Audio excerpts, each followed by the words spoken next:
자, 인사 나눌까요? 안녕하세요.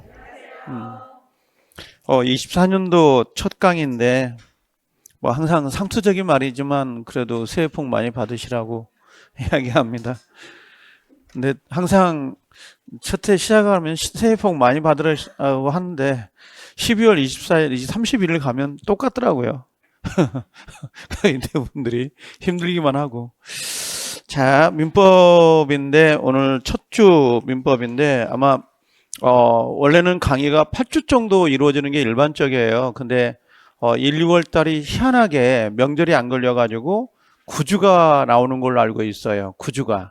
그래서 아마 특별법 중에 마지막 9주째 특별법 중에 주택임대 상가 건물을 같이 건드려 놓고 가지 않을까 생각은 들어요. 특별법 전체가 아니고 그 정도는 하지 않을까 생각이 되면 나중에 중개사법의 도움을 좀 받을 수 있거든요. 넘겨가는 거. 이렇게 요즘 중개사법에도 중개 실무 쪽에가 문제가 많이 배정되거든요. 좀 어려워서 그게 좀 있는 것 같아요. 지금 프린트는 나눠 드리는 사람도 있고 없는 사람도 있는데 이게 깨졌다는 거예요. 지금 요게 깨져가지고 그러는데 저는 OT를 잘 못해요. 그냥 잠깐만 보고 갈 테니까 이것만 보려고 하는 거예요. 이 33회 때, 33회 때하고 34회 때가 약간 패턴이 바뀐 게 좀 있습니다. 특히 다른 과목은 제껴놓고요. 민법이 그래요. 민법 같은 경우는 24회 때하고 28회 때하고 32회 때 패턴이 바뀌었어요. 4번 정도가. 그래서 실제는 33회하고 34회하고 두 개를 비교해 보면 민법이 어떤 게 더 어려워요? 그러면 34회가 훨 어렵습니다. 실제는 어려워요. 34회가. 근데 거의 대부분들이 민법을 본 사람들 유튜브 같은 데 보시면 민법이 쉬웠어요. 좀 그래도 답은 찾을 수 있어요. 그런 말들을 하거든요. 근데 수험생이 돼가지고 시험장에 가면 답만 놓고 보면 쉬워요. 답만 놓고 보면 답은 찾을 수 있는데 전체 문장 오지선당을 놓고 본다면 상당히 까다롭습니다. 이게 그 수험생 입장에서는 그렇게 좀 약간 난이성이 있는데 지금 약간 이게 없어지긴 했습니다. 지금 요게 그래서 쭉 나와 있는데 실제 33회 때는 23만 요게 23만입니다. 8,000명 정도가 원서를 접수했는데 한 17만 정도가 시험을 봤었거든요. 시험 자체는. 그래서 1차만 해도 3만 4천 명 정도가 합격을 했었어요. 1차가. 근데 34회 때를 좀 비교를 해보면 17만이 거의 18만이 원서를 냈잖아요. 원서 자체는. 근데 실제 응시한 사람은 요 13만 정도가 응시를 했고 합격생은 2만 7천 명이에요. 요것만 비교해 보자고 단순하게. 그럼 34만 정도가 1차를 합격했는데 여긴 27만 정도가 합격을 합니다. 합격률 자체가. 여기 좀 차이가 있고 2차가 좀 특이했어요. 2차 최종 합격자가 33회 때는 27만 정도가 합격을 했거든요. 합격 자체가 2만 7천 합격을 했는데 34회 때는 15,000명 정도가 합격을 해요. 거의 비교를 좀 해보면 거의 한 12,000명이 줄어든 거잖아요. 합격생이. 근데 요게 실제로는 이게 지금 이렇게 응시율, 합격률 이렇게 보이잖아요. 여기 23%, 여기는 31%라고 하는데, 요 31%는요, 원서 접수한 사람이 접수의 합격률을 말하는 게 아니라 응시율의 합격률을 말하는 거예요. 그럼 원서 접수를 전체를 놓고 본다면 합격률은 엄청 낮아지겠죠. 응시자가 적었으니까. 그럼 여기도 역시 뭐였냐? 이거 합격률도 23%지만 실질적으로는 이게 13%밖에 안 돼. 13%, 15%. 전체 원서 접수를 가지고 따지면 그래요. 근데 이 합격률이 전부 다 응시율에 해당해서 합격률을 정하는 거거든요. 퍼센트가 엄청나게 떨어진 거예요. 어떤 논의가 있었냐면 원래 절대평가였던 게 상대평가로 바뀌어야 된다라고 하면서 문제의 난이성은 그대로 가겠다라고 하는 게 취지였는데 국토부에서 작년에 발표가 되면서 절대평가를 그대로 유지하지만 합격률을 좀 낮추겠다라는 게 취지거든요. 그래서 실제로는 아마 합격률이 좀 세이긴 하지만 첫 시간인데 이게 지금 15% 정도 된다면 앞으로 합격률은 10%에서 12% 정도로 떨어질 거예요. 그래서 실제는 10,000명 안쪽으로 가지 않을까? 많으면 12,000명 정도로 가지 않을까? 그 정도 예상을 해요. 실질적으로 합격률 자체를 점점 다운시켜가지고 가겠다는 건데, 하나만 더 이야기해 보면요. 여기 33회 때 1차 면제자가 있습니다. 그냥 1차 면제자라고 한다면 2차만 보는 사람, 2차만. 이게 2만 명이었어요. 이게 2만 명이었거든요. 2만 명이었는데 여기가 15,000명이 합격을 했잖아요. 여기서 동차 합격생이 5,000명이에요. 동차, 1년에 한 번에 끝낸 게 동차 합격생이 5,000명이고 요 2만 명 중 10,000명만 합격을 했어요. 10,000명이 떨어진 거예요, 지금. 작년에 34회 때. 그럼 10,000명은 어디로 가냐? 10,000명은 다시 1차를 해야 돼요. 근데 한 번 합격했던 사람은 다시 하게 돼 있거든요. 그래서 지금 현재 10,000명 합격자들, 그럼 그분들은 3년째가 되는 거잖아요. 1차 합격, 그 다음에 2차만 준비했죠? 다시 1차로 올 거 아니에요. 그분들은 동차 합격이 가능하겠죠. 그걸 한꺼번에. 그래서 실질적으로는 3년째 공부를 하는 거예요. 실제 중개사는 최소가 5년을 넘으면 안 돼요. 5년 이상 공부하면 포기하세요. 예, 너무 내 마음대로 할 건데 왜 그런 말을 해요? 그럴 수 있는데요. 가성비가 없어요. 떨어진다고요. 가성비가. 그래서 중개사 시험은 뭐 5년을 넘어서까지 공부할 정도의 시험은 아니에요. 이건요. 그래서 그냥 짧게 자격증 시험을 합격을 하고 그냥 뭡니까? 합격을 해서 나가서 돈을 벌어야 되는 게 목적이거든요. 이게. 그래서 될 수 있으면 좀 긴장을 하시라는 거, 요거 때문에 좀 이야기를 합니다. 그래서 실제 올해 최종 합격자는 12,000명 정도 되지 않을까? 그 정도 생각을 해요. 예상치가. 국토부에서 지금 나오고 있는 게. 이건 비교를 해드리는 건데, 지금 전부 다 여러분들 과거에 민계공이 아니고 원래 민계중입니다. 원래 민계중이에요.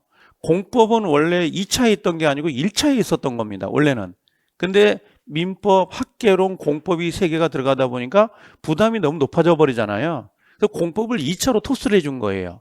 좀 그 전에는 중개사법이 2차 과목의 메인이었거든요. 자, 근데 여러분들 맨날 공법하지만 공법 중요해요. 공법 중요하긴 하지만 제가 공부할 때 8일 정도를 공부를 했거든요. 8일 정도, 100시간 정도를 공부를 했어요. 제가 2차만 준비를 했었거든요. 결과는 뭐 떨어졌어요. 어제도 확인했어요. 불합격이라고. 아니, 원서 접수 때문에, 다른 시험 때문에 기사 시험을 보려고 원서를 Q&A 들어가서 접수하려고 하다 보니까 다시 내 마이 페이지를 클릭하니까 불합격하고 나와 있더라고요. 연병을. 자, 아니, 기분 좋은 건 아니에요. 그 기록이 남아 있으니까 항상 이게. 근데 100시간을 했는데 제가 누가 그래? 난 공법을 과락당했거든요. 근데 공법을 왜 공부 안 했냐고 이야기를 하는 사람도 있어요. 공법생들은. 저는 공법 해가지고 80점을 맞을 자신이 없었어요. 그래서 내 전략을 뭘로 짰냐면 중개사법으로 짰어요. 중개사법을 32개를 맞자. 그러면 이걸 토스해주면 되는 거니까 그 생각을 했던 거거든요. 근데 결과는 29개로 이제 종을 쳤습니다만, 이제 요게 과락당하면서, 그리고 이제 세법과 공시법은 제가 26개를 맞아서 나왔던 내용인데, 실제는 2개가 부족을 해서 제가 떨어진 거거든요. 실제는요. 요게. 근데 그게 문제가 아니라, 여기가 과락자 수가 나오잖아요. 요게 산업인력공단에 발표를 하거든요. 근데 여기 보면 40점을 못 맞았다는 거예요. 그럼 16개를 못 맞은 거예요. 16개를 못 맞은 사람의 응시생들, 원서 접수에 97,000명이에요. 97,000명이 16개를 못 맞은 거예요. 민법은요. 근데 공법은 뭐냐면, 여러분들 중요하다고 하는 공법이 37,000밖에 안 돼요. 잽도 안 되죠, 이건요. 따블이. 이렇게 차이가 나는 거고요. 거의 공시세법과 차이가 거의 비슷해요. 여기 보면 별로 차이가 안 나는 거야, 지금. 이게. 그럼 두 번째 봐보세요. 34회 때 민법인데 학교론이 엄청, 여기 6만 명이잖아요. 이렇게 됐어요. 근데 문제가 뭐냐면 응시생을 봐야 돼요. 여기 응시생이 17만이잖아요. 여기 13만이잖아요. 13만 중 요 숫자예요. 13만 중. 요 숫자가 과락이에요. 보이신가요? 여기 지금 17만이잖아. 17만 6천. 여기 17만 6천 명 중 6만 명이 과락자가 나오는 거예요. 근데 여기는 민법은 17만 6천 명 중 과락자가 반절이에요. 여기는 13만 과락자가 7만 8천 명이에요. 50%가 넘죠, 과락자가. 그 퍼센트를 보시겠어요? 그럼 여전히 민법은 과락자가 엄청 많다는 거예요. 꾸준하게 증가세가 지금 나타나고 있는 거고. 그럼 민법이 그만큼 어려워지고 있다는 거잖아요. 그죠? 그 다음에 여기 공법이라고 하는 거 32,000명이에요. 여긴 37,000명이 비슷하죠. 요거 비슷하게 나온다고 항상 내용 자체가. 그러면 결국은 뭐냐면 1차 과목의 비중수가 상당히 높아졌다는 거잖아요. 1차를 준비를 많이 안 하면 결국은 2차까지 갈 수가 없다는 거예요. 결과론적으로는. 그래서 좀 난이성이 점점 민법은 계속 어려운 것 같아요. 이게 가장 어려운 것 같고 이제 응시생들은 차이가 있으니까 보면 되는데 요거부터 해볼게요. 이건 제 생각입니다. 33에서 34회거든요. 지금 시간이 흘렀기 때문에 모든 선생님들한테 통화를 다 해봤어요. 지금 예를 들면 빨간색을 표시하는 회사 있잖아요. 방문가, 노란색의 에듀엘, 그 다음에 메가랜드, 그 다음에 해커스 다 전 선생님들 다 아니까 친해요 다. 그래서 그 선생님들하고 다 통화를 해보고 공법생들 여기 다 이야기를 해보고 뭐 다 이야기를 해보면 학교는 다소 어려웠다라고 하지만 합격점은 비슷해요. 무슨 말이냐면 여기가 계산 문제가 들어갔거든요. 계산 문제가 10문제가 들어왔어요. 10문제가 들어왔는데 예전에는 공부를 좀 하면 6문제를 맞출 수 있었는데 지금은 공부를 좀 해도 3문제, 4문제를 맞춰요. 이때 시험이. 2문제가 마이너스가 생긴 거예요. 그럼 사람들은 한두 문제가 어렵다고 하면 전체가 어렵게 느껴지는 거거든요. 시험장에서는요. 시험장에서. 그러다 보니까 그래서 이게 어려웠는데 점수 60점을 넘기는 것은 괜찮았다는 거예요. 이게요. 요게 좀 있었고. 그다음 민법은 답만 보면 답만 놓고 보면 시험장에 나와서 답만 봐요. 1번부터 5번까지 2번이 답이잖아요. 답만 놓고 보면 답은 쉬워요. 답은 쉬운데 시험장에서 학생들이 그 문제 전체를 놓고 푼다면 상당히 어렵습니다. 난이성이 33회보다 34회가 더 어려워요. 예전에 33회 때는 박스형 문제를 내잖아요. 그러면 그냥 박스가 나오면 뭐라고 했어요? 그냥 1번 기억, 니은, 2번 디귿, 니을 이렇게 2개씩 짝을 만들어줬거든요.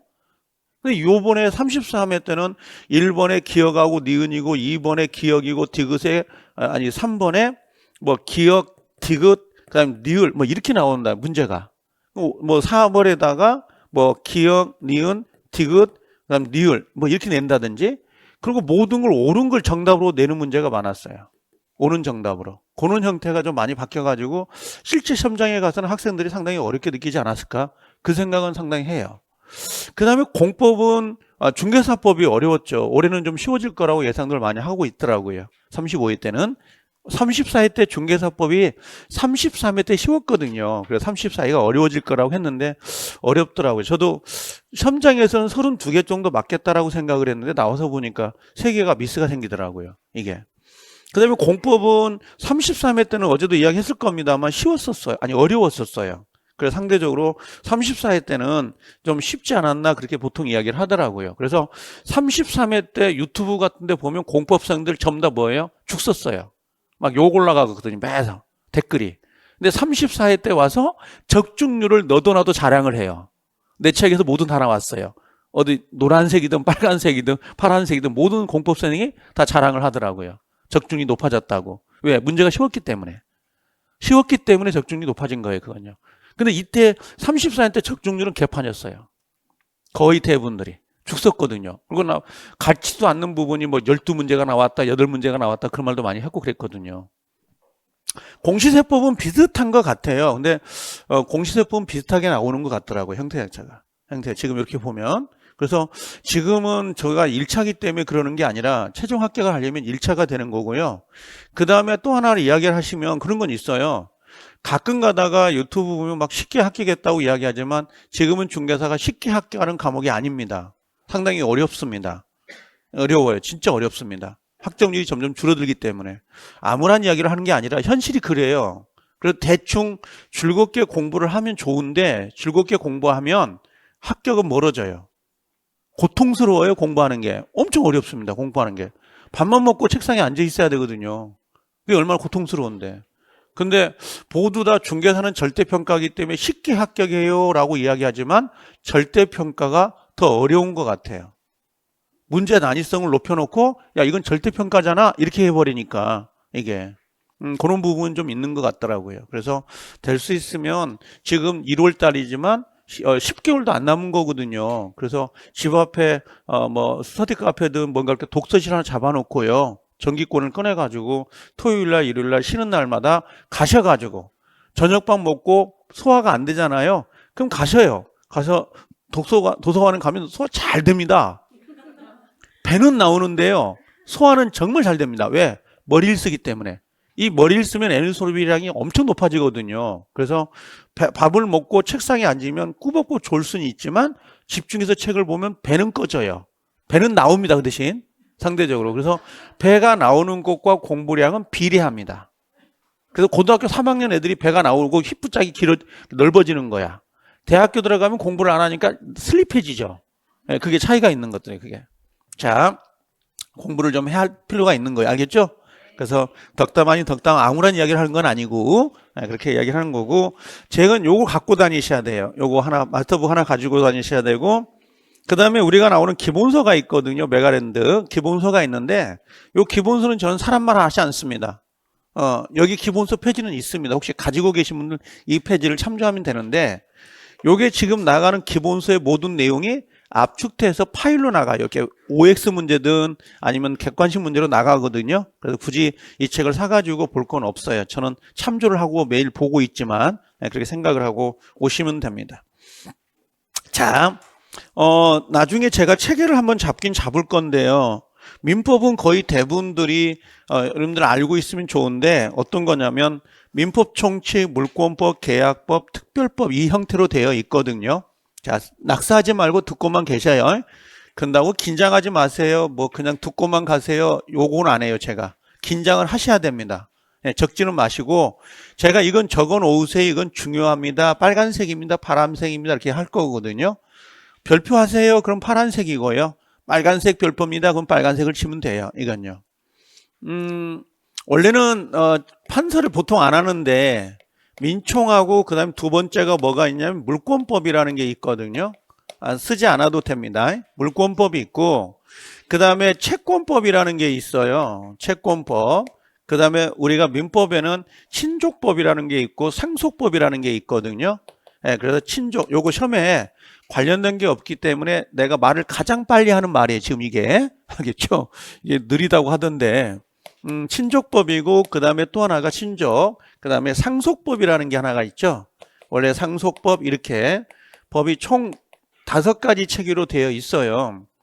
그럼 이게 물권이고, 이건 채권이고, 친족이고, 상속인데, 친족이 어떤 거냐면 요게 그냥 들어만 두면, 친족 안에는 혈족이라는 게 있고 인척이라는 게 있어요. 혈족은 피를 물려받은 거거든요. 아버지, 작은아버지, 큰아버지, 할아버지, 증조, 고조, 이게 혈족이고요.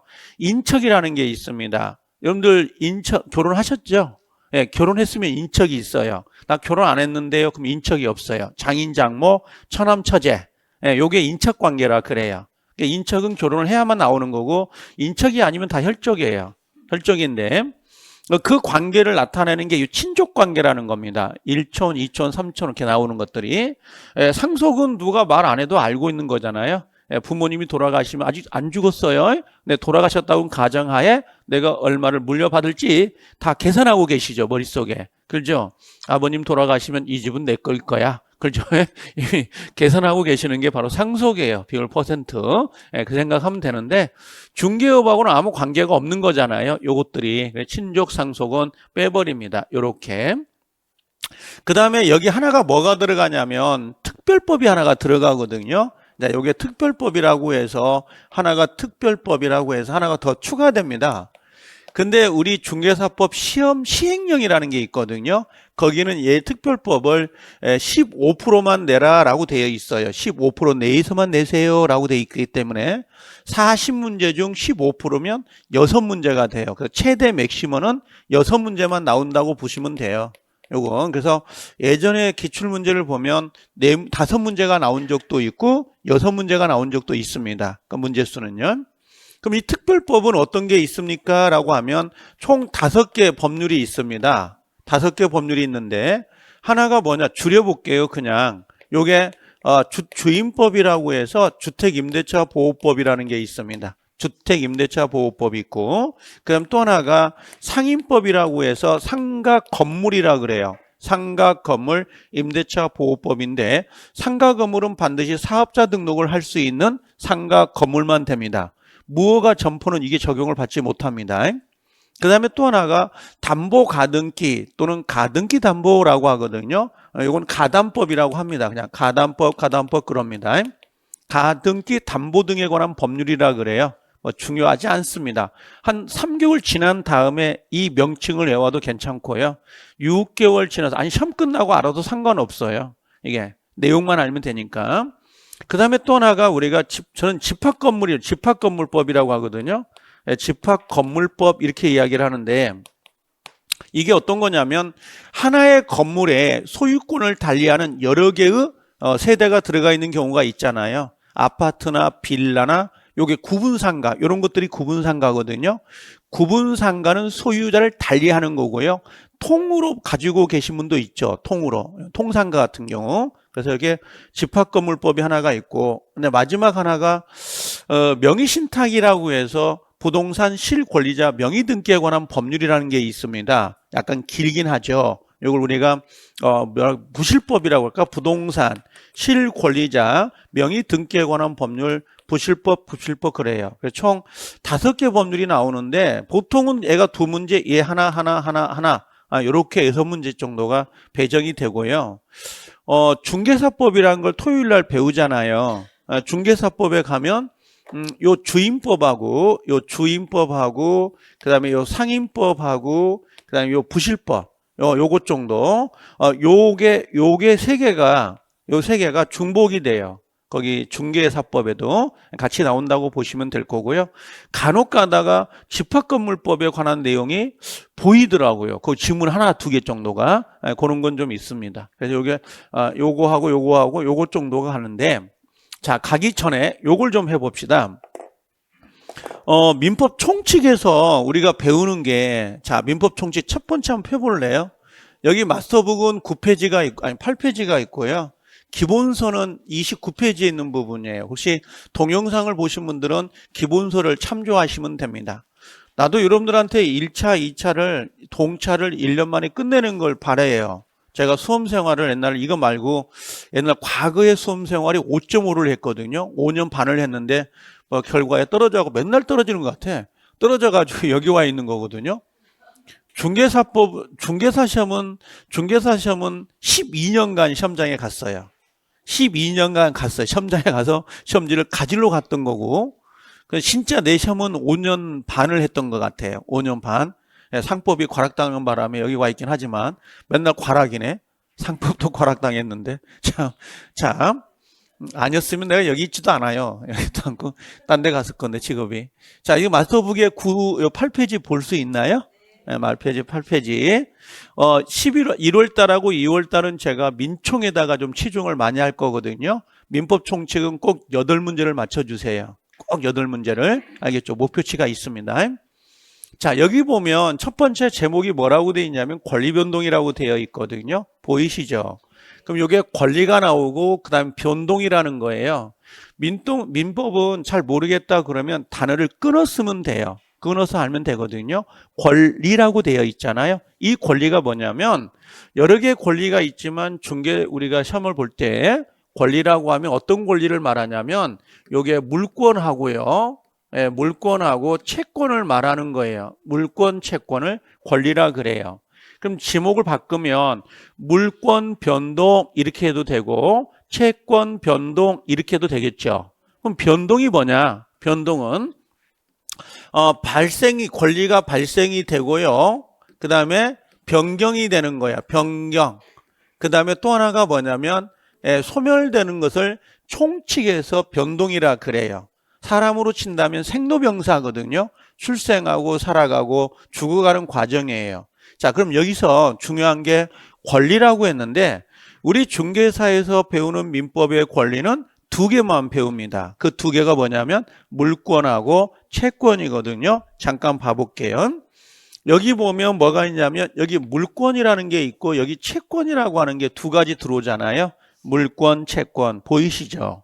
그럼 물권은 나중에 나올 건데 물권이 뭐예요? 그러면 그냥 사람이 뭐라고 했어요? 물건이에요. 물건을 직접 지배해서 사용하고 수익하고 처분하는 것들을 말하는 게 바로 물권이에요. 사람과 물건과의 관계예요. 사람과 사람과의 관계는 물권이 없어요. 이게 지금 물건이잖아요. 이게 물건인데, 그렇죠? 내가 지배하고 사랑하고 내버리고 그럴 수 있죠, 내 마음대로. 이게 바로 물건이에요. 이게 책상이란 말이야. 그럼 내가 내 마음대로 물건을 사용하고 수익하고 처분할 수 있죠. 이때 물건은 뭐가 들어갑니까? 그러면 여러분들 부동산하고 대표적으로 동산이에요. 근데 중개업은 동산을 중개하지 않습니다. 여러분들 토요일 날 보면 중개사법을 배울 거거든요. 근데 동산을 중개한다, 중개업을 한다, 그런 건 없어요. 부동산만 중개업을 합니다. 부동산만 대상이 되거든요. 그래서 우리도 동산에 대해서는 이야기 안 합니다. 그냥 뭐만 가지고 이야기를 해요? 부동산만. 그럼 부동산 안에 뭐가 들어가 있냐면 가장 대표적으로 99조를 인용을 하거든요. 민법에. 그 토지 및 그 정착물로 돼 있어요. 조문이. 토지 및 그 정착물. 토지는 무조건 부동산이고 토지에 정착되어 있는 부동산이 뭐가 있어요? 건물. 그래서 두 개만 우리는 이야기를 하는데 부동산 학개론을 가잖아요. 목요일 날인가? 다음 주에 오시면 됐어요. 그냥 시간표인데 잘 못 외우니까. 그 학개론에 가면 부동산을 얘기해요. 부동산 학개론. 부동산이 뭐니? 이것부터 이야기를 하거든요. 근데 거기 가면 막 쓰잘데기 없이 다 끄집어내요. 뭐 준부동산이라고 해서 뭐 20톤급 이상의 선박, 항공기, 포크레인, 건설중기까지 다 끄집어내거든요. 근데 우리 민법은 그걸 취급을 안 해요. 그냥 민법은 뭔만 해요? 그냥 토지하고 뭐예요? 건물만 생각을 하면 돼요. 그러면 물권이 뭐예요? 그럼 뭐예요? 사람이 토지나 건물을 뭐예요? 사용하고 수익하고 처분하는 권리를 물권이라 그래요. 그냥 사람들 물건이라고 생각하면 돼요. 알겠죠? 자, 근데 채권은 그럼 뭐냐? 채권은 요거예요. 그냥 사람이 뭐예요? 사람에게 뭔가를 요구하는 거예요. 요구한다, 이행한다, 다른 말로 청구한다, 다른 말로 이걸 급부라 그래요. 급부, 이렇게. 그럼 물어볼까요? 분명히 채권은 사람 대 사람이잖아요. 임대차에 가잖아요. 이거 해볼까? 물권에 가면 물권적 청구권이 있어요. 물권적 청구권은 물권이에요? 채권이에요? 채권. 왜요? 청구. 그렇죠? 사람이 사람에게 뭔가를 청구하잖아요. 그래, 물권적 청구권은 물권이 아니에요. 채권이에요. 근데 사람들이 물권이라고 생각을 하거든. 임대차에 가볼까요? 임대차에 가보면 지상물 매수 청구권, 매수 청구권. 뭐예요? 채권. 그렇죠? 필요비 청구권. 채권. 유익비 청구권. 채권인 거야. 근데 그게 물권에서 전세권자는 전세권 설정자에게 필요비 청구권이 있어요. 유익비 청구권이 있어요. 뭔 비용을 청구해요? 그러다 보니까 물권을 바탕으로 나오다 보니까 물권인갑다 이렇게 생각을 해요. 아니에요. 이거는 채권이에요. 채권. 사람이 사람, 채권. 학원에다 뭐라고 그래요? 나 수업 듣게 해주세요. 뭔가 청구하잖아. 그건 뭐예요? 채권. 내가 버스를 타면 운전기사 아저씨한테 저를 목적지까지 태워다 주세요. 이게 뭐예요? 채권. 이게 채권이란 말이에요. 이게. 뭔가를 요구하면 채권인가? 누구한테? 사람이 사람에게. 근데 우린 채권법을 안 배우거든요. 채권법이 전범위가 아니란 말이에요. 그럼 채권이 뭐냐? 우리가 배우는 건 뭐냐면, 자 봐요. 사람이 사람에게 뭔가를 청구할 수 있다고 그랬잖아요. 그럼 이유가 있어. 원인이 있는 거야. 왜 사람이 사람에게 뭔가를 청구해? 원인이 뭐야? 원인이. 그 원인이 뭐예요? 그랬더니 이걸 채권 발생 원인이라 그래요. 이게 두 개가 있더라. 그게 하나가 뭐였어요? 그게 계약하고요. 또 하나가 뭐냐면 법의 규정이에요. 법의 규정. 그 법의 규정에 따라서 그러한 채권이 발생이 되는 거예요. 근데 법에 의해서 발생되는 채권은 실제 우리가 중개업을 할 때에 아무 관계가 없잖아요. 그래서 채권 발생 원인 중 법의 규정에 의해서 발생하는 채권은 제외를 해버리고 뭔만 대상으로 한다? 계약만 대상으로 하는 거야. 계약만. 그래서 실제 우리 시험 범위는 물권법하고 채권법이라고 하지 않고 채권 발생 원인이 뭐예요? 계약법이 들어가는 거야. 계약법. 이렇게. 그럼 계약법이 뭐예요? 라고 묻는다면 뭐겠어요? 아, 채권 발생 원인이겠지. 그렇죠? 채권 발생 원인인 계약을 배우는 거예요. 그게. 그래서 우리가 민법 총칙, 물권, 계약. 그렇죠? 그럼 얘들의 공통점이 있을까요? 없을까요? 공통점이 있어. 그 공통점을 모아놓은 게 민법 총칙이에요. 근데 민법 총칙은 참 웃긴 게 뭐냐면 민법을 하다 보면 수학 같은 거 있잖아요. 수학은 처음에 시작할 때 쉬워요. 중학교 1학년 수학. 그죠? 플러스 마이너스 중학교 때 배우나? 아, 초등학교 때 배우구나. 아, 우린 중학교 때 배웠던 것 같은데? 자, 그 다음에 조금 들어가면 집화. 그죠? 끝으로 뭐 미분, 적분까지 가잖아요. 무리수까지 쭉 보다가. 그럼 점점 넓어지는 게 수학이거든요. 근데 민법은 안 그래요. 처음부터 끝처리까지 똑같아요. 난이성 자체가. 웃기는 게 뭐냐면 봐보세요. 우리 취득시효를 배운 적 있어요? 없어요? 지금 현재? 없어요. 민총을 배우거든. 근데 취득시효는 물권에서 배워요. 근데 물권에서 배우는데 이걸 민총에다 갖다 놓고 설명을 해요. 그러면 이게 무슨 말이냐면 반말을 하는 거야. 야, 너 취득시효 알지? 너 취득시효 알지? 그래 놓고 취득시효는 원시취득이야? 하고 지나가 버려요. 우리가 배울 때 봐서요. 상속을 배운 적도 없고 매매가 뭔지 배운 적도 없어요. 이건 계약법이고 이건 상속법에 있는 거거든. 근데 이걸 끄집어다가 민법 총칙에서 당신들 알고 있죠? 해놓고 반말을 툭 던져놓고 지나가 버린다고요. 그러니까 수험생 입장에서는 그럼 취득시효가 뭘까? 궁금해.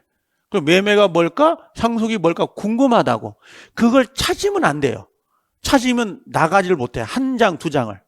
그래서 끝허리까지 오셨다가 배운 다음에 다시 돌아가면 두 번째, 세 번째는 그 뜻을 알게 된다고. 그러니까 모르면 과감히 넘어가는 것도 괜찮아요. 그냥 굳이 그걸 막 네이버 지식한테 찾아가지고 물어보려고 하지 마시라고. 그 네이버 지식인의 그 댓글을 다는 학생은 초등학생도 있어. 알죠? 잘못된 게 들어올 수 있단 말이죠. 그래서 그런 것들 염두에 두시면 되는데, 자, 그럼 가볼게요. 권리가 변동된다라고 되어 있잖아요. 그럼 뭐예요? 물권이나 채권이 변동되는 거예요. 그죠? 변동되는 거. 물권이 발생하는 거, 물권이 뭐예요? 변경되는 거, 물권이 소멸되는 모습을 권리변동이라 그래요. 권리변동. 자, 그래서 우리가 가끔 제가 이야기할 때 뭐라고 하냐면 요 이야기를 하죠. 갑이란 사람이, 여기 갑이란 사람이 있습니다. 자, 갑이란 사람이 토지를 가지고 있는데 토지 소유자입니다. 이 사람은 건물을 가지고 있지는 않습니다. 근데 나중에 어떻게 해요? 요 갑이라는 사람이 건물을 이렇게 신축을 했어요. 그럼 신축을 했다는 건 갑이 가지고 있지 않던 건물이 새로 발생이 된 거죠. 그럼 갑이라는 사람은 요 건물에 뭘 갖게 된 거죠? 네, 건물에 소유권이라는 권리를 갖게 됩니다. 그럼 갑은 그 소유권을 가지고 그 건물을 사용하고 수익하고 처분할 수 있어요? 없어요? 그게 물권인 거야. 사람이 없잖아요. 갑밖에. 그죠? 사람이 물건. 이게 물권인 거죠. 이게. 근데 얘가 가지고 있다가 요걸 누구한테요? 을이라는 사람한테 매매를 통해서 소유권을 이전해 줄 수 있어요? 없어요? 있죠. 그럼 권리자가 변경이 생긴 거야? 안 생긴 거야? 생긴 거죠. 이게 권리자가 바뀌는 거야. 변경이 된다라고 하죠? 권리자가 바뀌어요. 요건 변경이 된 거죠. 그러다가 나중에 을이란 사람이 건물을 가지고 있다가 건물이 화재로 소실할 수도 있고 또는 뭐 수용당해버릴 수도 있고 뭐 이번에 그 일본처럼 지진이 나가지고 푹썩 주저앉을 수도 있잖아요. 그럼 소유권이란 권리가 어떻게 되는 거야? 소멸이 되는 거죠. 그럼 소유권 자체가 발생되기도 하고 변경되기도 하고 소멸되는 모습들을 박스로 정리해 놓은 게 권리변동이에요. 권리변동. 자, 그러면 돌아가 보면 여기는 시험에 나와요 라고 묻는다면 안 나와요. 그냥 일종의 참조만 좀 해주시고요. 예전에 기출된 문제가 몇 개 있습니다. 그래서 몇 개만 좀 치워놓으면 되는데, 자, 여기서 여러분들이 좀 기억을 해 놓을 거는 요거네요.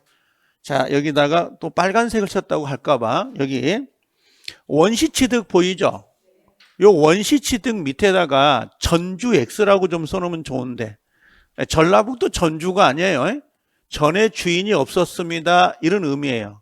전에 주인이 없습니다. 전에 주인이 없다가 새로운 권리가 발생이 되는 걸 원시취득이라 그래요. 그럼 원시취득에 어떤 게 있습니까? 그러면 무주물, 선점, 유실물, 습득 몇 가지가 있는데 이건 나중에 기회가 되면 설명을 할게요. 요 취득시효는 체크해 놓으세요. 취득시효, 신축 동그라미, 여유가 있다면 부합까지. 요 세 개는 좀 동그라미를 좀 쳐놓으시면 좋습니다. 이거는. 취득시효는 나중에 승계취득이에요. 그러면 안 됩니다. 원시취득인 거고. 그 다음에 승계취득은 승계라는 건 앞사람으로부터 물려받는 거잖아요. 그럼 전에 주인이 있어요, 없어요? 전주가 있다. 요거 하나 오고요. 그 다음에 승계라는 건 물려받는 거잖아요. 근데 만약에 그 권리에 하자가 있을 수 있잖아요. 아버지가 가지고 계셨는데 그 권리에 하자가 있을 때 아들내미가 상속으로 물려받을 수 있죠.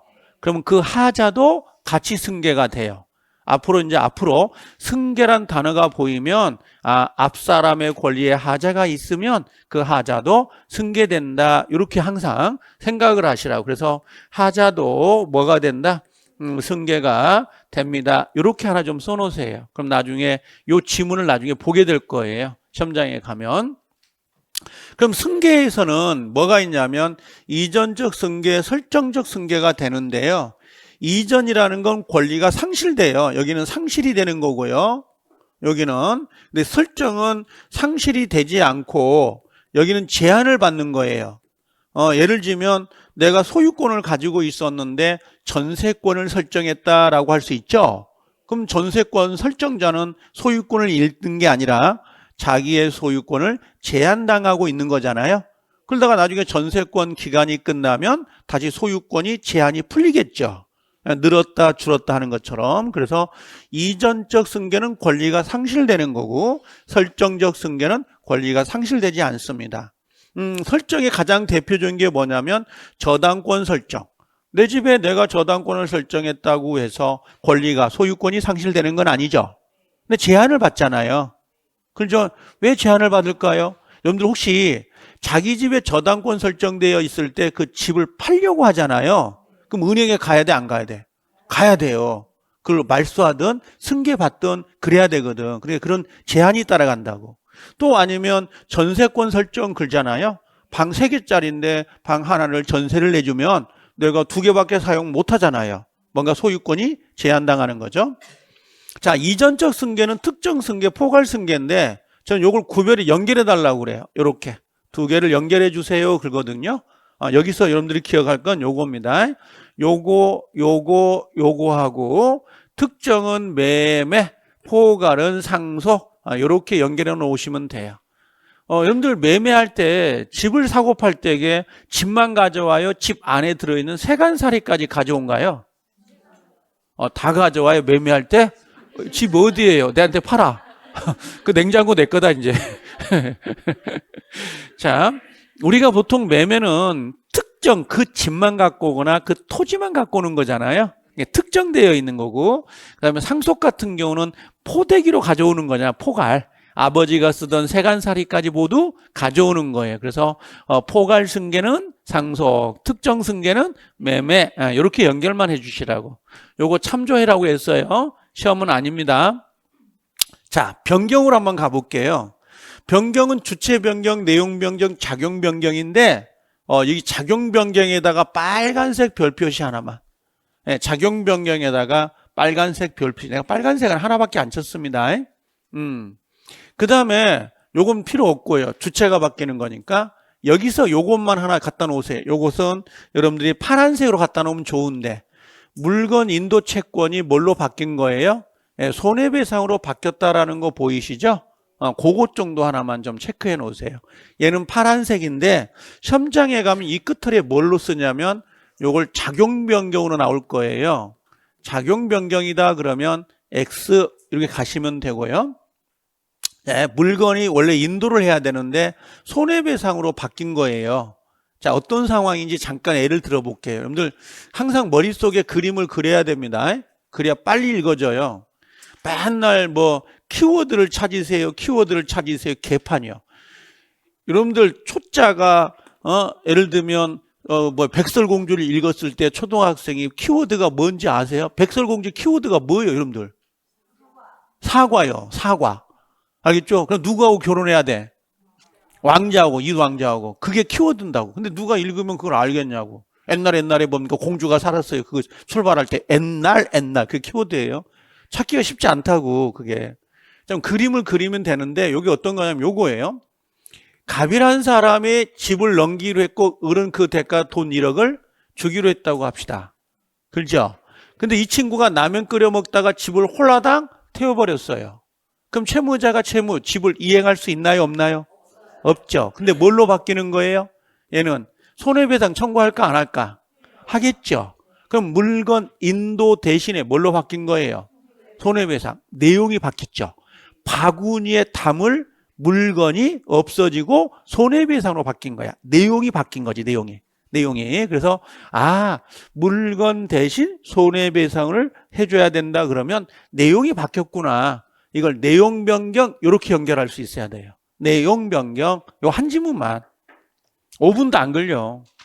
두 번째, 작용 변경은 저당권 순위 변경하고 등기된 임차권이라고 되어 있잖아요. 이 두 개는 외우세요. 그게 편합니다.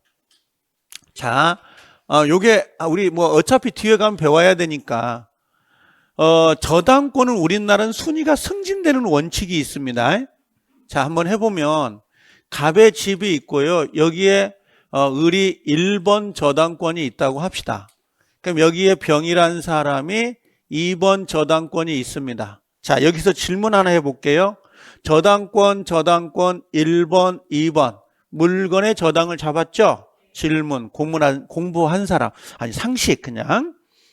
하나의 물건의 저당권은 여러 개가 성립될 수 있다. OX. O. 그죠?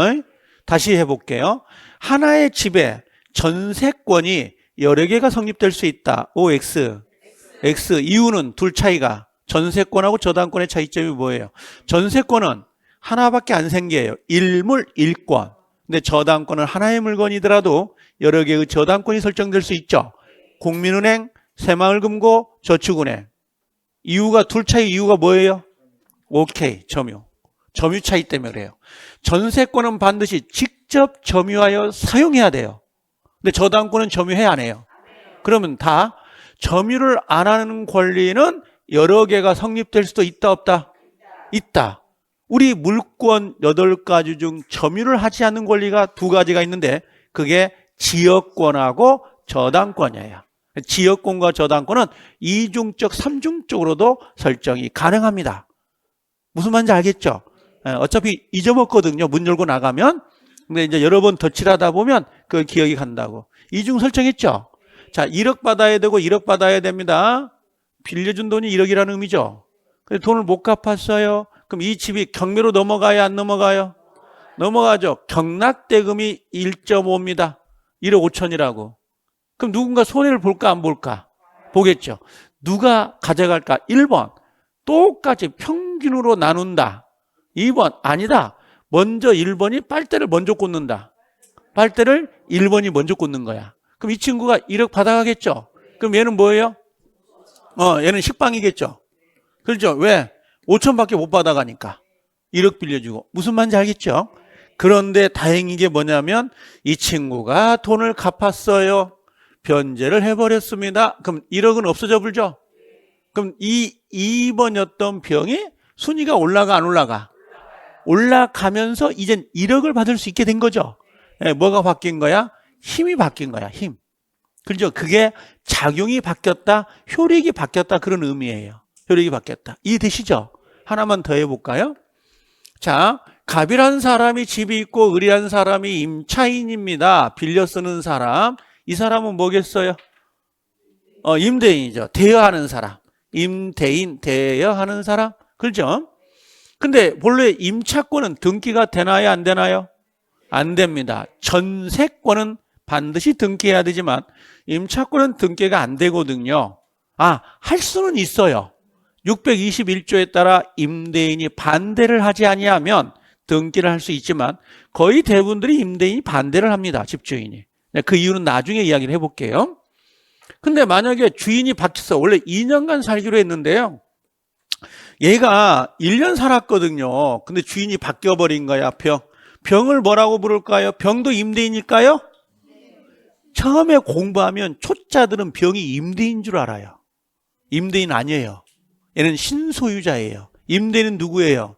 갑이지. 병은 임대인이 아니라고요. 얘는 신소유자죠. 그건 신소유자, 새로운 소유자입니다.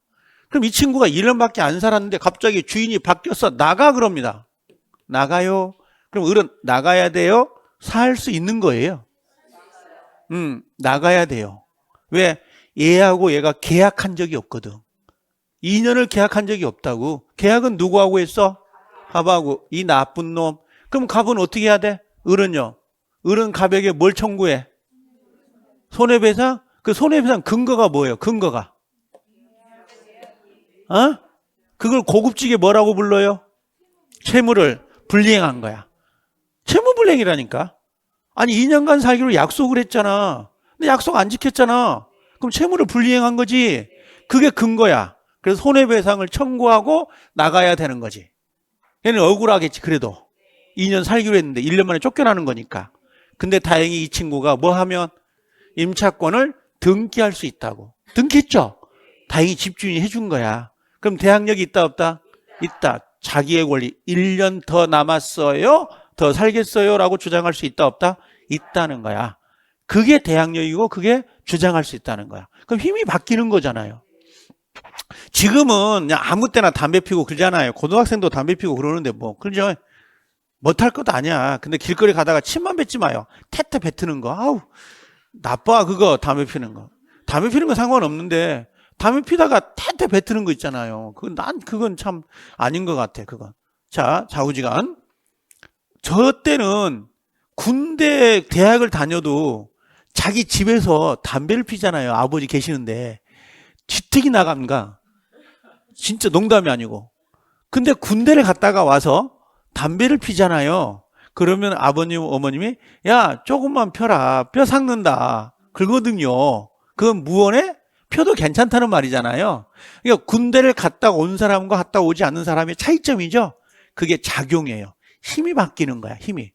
그래서 2번 일대와 1번 일대의 저당권, 그 다음에 등기된 임차권과 등기가 안 된 임차권은 작용, 힘이, 효력이 바뀌는 거라고.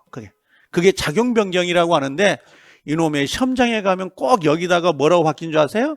이걸 맞아요. 내용 변경 이렇게 문제를 내버린 경우가 있어서 조심을 하시라고. 이해됐죠? 내가 지금 이 지문만 이야기하고 싶어서 내는 게 아니에요. 그게 뒤에 깔리는 배경이 중요하다고. 그 내용들이. 절대적 소멸, 상대적 소멸이 있는데 물어볼게. 느낌상으로. 절대적 소멸 읽지 말고 집이 있었어요. 근데 집이 불타서 없어져 버린 거야. 화재로. 상대적이요, 절대적이요, 느낌에. 절대적이죠. 그렇죠? 절대적. 근데 상대적은 갑이 가지고 있는 집을 을에게 매매를 한 거예요. 그러면 을은 승계 취득이 된 거죠. 소유권 취득했잖아. 근데 갑은 물건 자체가 없어지는 건 아니지만 소유자가 바뀐 거잖아. 근데 갑의 입장에서는 권리를 상실하게 되는 거, 요걸 상대적 소멸 그래요. 그래서 절대적 소멸은 자, 목적물이 멸실돼 버린 거예요. 가장 대표적으로 여기 보시면 뭐 소멸시효, 포기, 혼동 쭉 나옵니다만 멸실, 요 공용징수가 수용입니다. 수용. 요 공용징수 옆에서 모르겠으면 수용 요 정도. 요 두 개만 기억하면 동그라미 쳐놔 봐요. 멸실, 수용 요것만.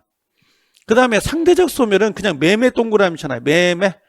매매로 해서 봐요. 물어볼게. 갑에서 을로 집이 매매를 통해서 넘어왔습니다. 등이 넘어올 수 있죠? 그럼 자, 갑의 입장에서는 소유권이 없어진 거잖아요. 소멸된 거죠? 얘는 소멸, 상대적 소멸. 을의 입장에서는 뭘까?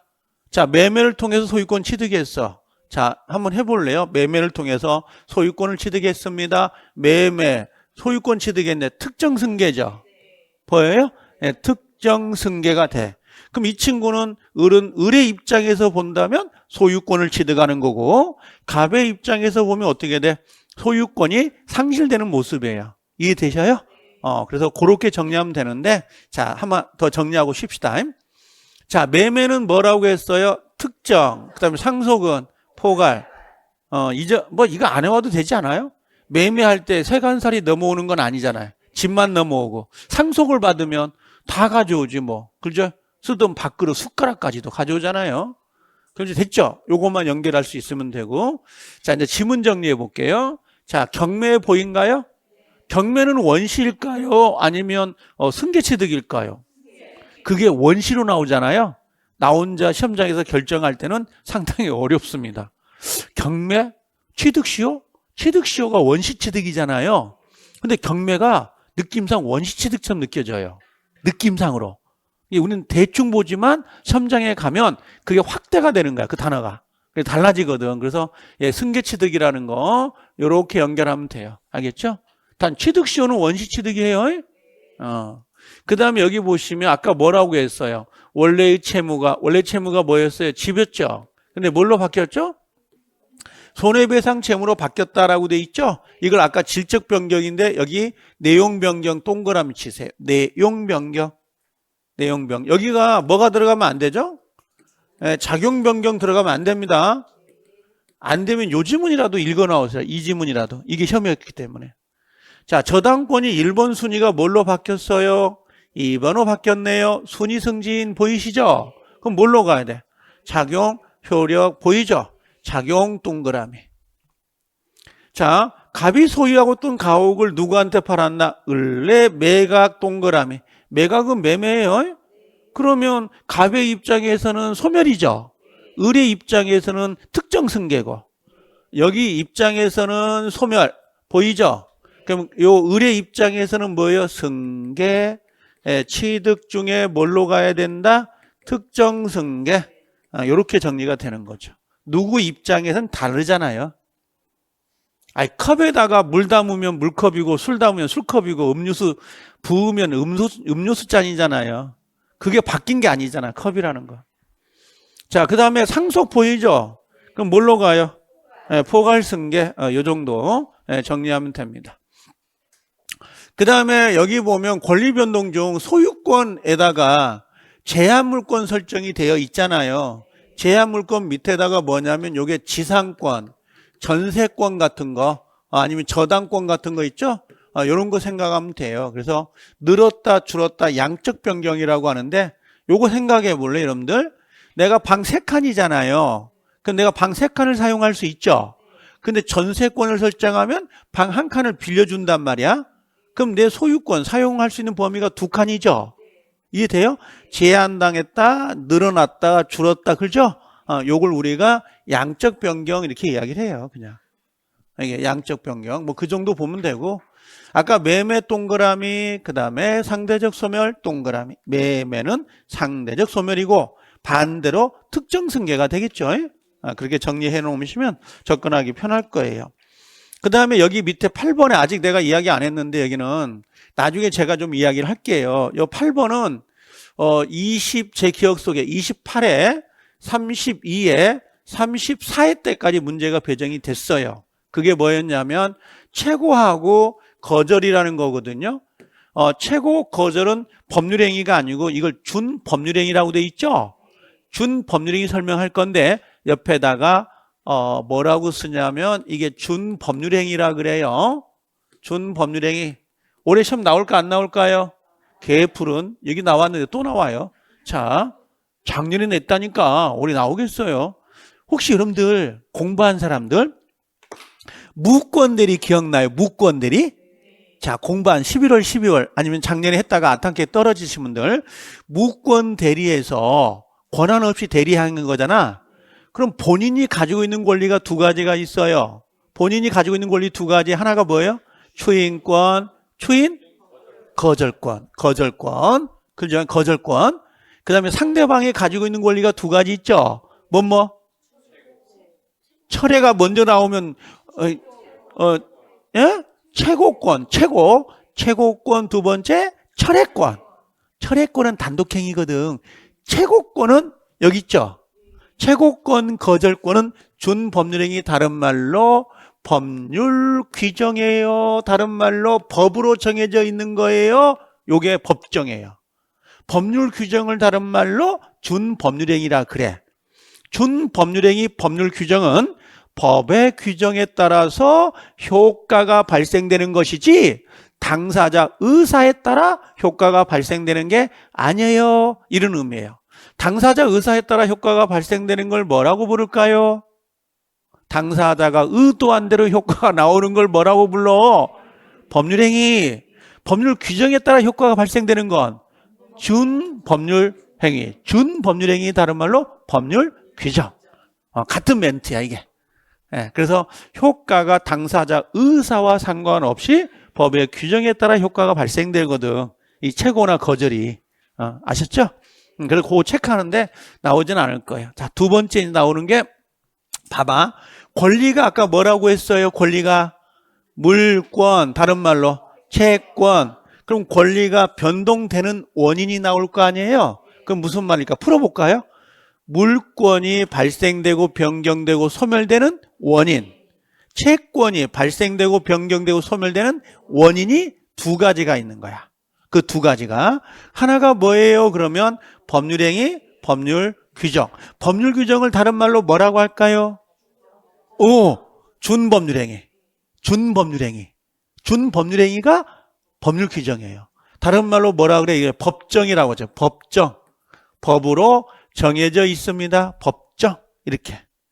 그 다음에 법률행위는 뭐예요? 다른 말로 여기 써졌네. 당사자가 의도한 대로 효력이 발생하는 거. 그렇죠. 당사자가 생각한 대로 효력이 발생하면 법률행위라 그래요.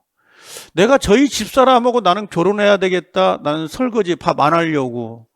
그래서 집사람하고 결혼했거든요. 그럼 내가 의도한 대로 효과가 발생한 거죠? 그게 뭐예요? 법률행위를 한 거야. 그러면 혼인도 뭐야? 혼인도 법률행위인 거지. 매매는요. 나 이거 물건 사야 되겠다. 이 집 사야 되겠다. 내가 의도한 대로 효과가 발생되죠? 그걸 뭐라 그래? 법률행위라 그래요. 그래서 당사자가 의도한 대로 효과가 발생되면 법률행위인데 사전적 의미를 좀 이야기해 볼까요? 사전적. 요것만 하고 쉴 테니까 조금만 참아봐요. 힘들어 죽겠어요. 그죠? 앉아있으려니까. 공부는 고통이에요. 고통스럽지 않다고. 공부만큼 쉬운 게 어디가 있어? 공부가 어려운 게 뭔지 아세요? 공부가 어려운 게 결과예요. 결과. 결과를 만들어내지 못하면 그게 고통스러운 거예요. 삶이 살아가는 건 결과를 안 만들어도 상관없습니다. 내가 살아가는 게 역사이기 때문에. 근데 시험이란 자격증 시험은 결과를 만들어내야 되거든요. 아무리 죽을 똥 살 똥 공부를 해도 결과가 나오지 않으면 아무 쓸데기 없습니다. 너 공부 안 한 거예요. 그게 낙인이에요. 낙인. 공부 안 한 겁니다. 그걸 내가 철저하게 느껴본 사람이잖아요. 오케이. 시험을 너무 많이 보는 것 같아. 3월달도 또 봐야 되거든 또. 근데 볼 때마다 떨어지는 거야. 3월달 봐야지, 또 7월달 봐야지. 맨날 보는데 우리 집사람이 내 취미가 시험 보는 게 취미냐고 물어보더라고요. 근데 시험장에 왜 가는 줄 아세요, 제가? 3월달에 시험 보는 건 기사시험이거든요. 그럼 대학교 4학년들하고 봐요. 젊은 애들하고. 내가 제일 나이가 많더라고. 많은데 긴장감이 생겨요. 살아있는 것 같아요.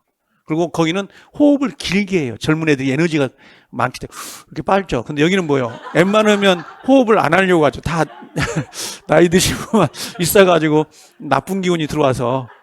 다행이야. 젊은 친구들 여가 있어서 앞에가. 나이 드시면 좀 뒤로 가고.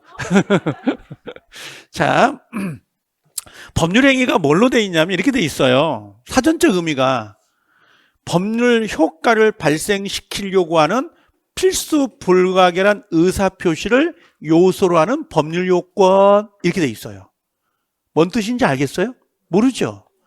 법률 효과를 발생시키려고 하는 의사표시가 있어야 돼. 반드시. 쉽게 말하면 내가 의도한 대로 내가 의사를 표시한 대로 효력이 발생하면 그 자체가 법률행위인 거야. 그냥. 근데 법률 규정은 내 의도안 따르게 규정에 따라 뭐가 발생이 돼요? 효력이 발생하는 거예요. 의도한 대로 내가 이 사람하고 결혼해야 되겠어? 나 오늘 점심때 짬뽕 먹어야 되겠어? 나 537번 타고 집에 가야 되겠어? 나 문방구에 가서 이거 볼펜 하나 사야 되겠어? 그죠? 내가 의도한 대로 효과가 발생이 되면 그게 뭐예요? 법률 행위가 되는 거예요. 법률 행위. 어려울 게 없다는 거지. 자, 그런데 봐요. 법률 행위 종류가 여러 가지가 있으면 단독 행위, 계약 여러 가지가 있고요. 법률 규정은 상속 보이신가요? 그 다음에 수용, 판결, 취득시효 보이시죠? 법률 규정들이거든요. 요것들이. 그래서 나중에 법률 규정은 한 번 정도는 외우셔야 돼요. 한 번 정도는 외워놔야 되거든요. 그게 나중에 좀 더 이야기합시다.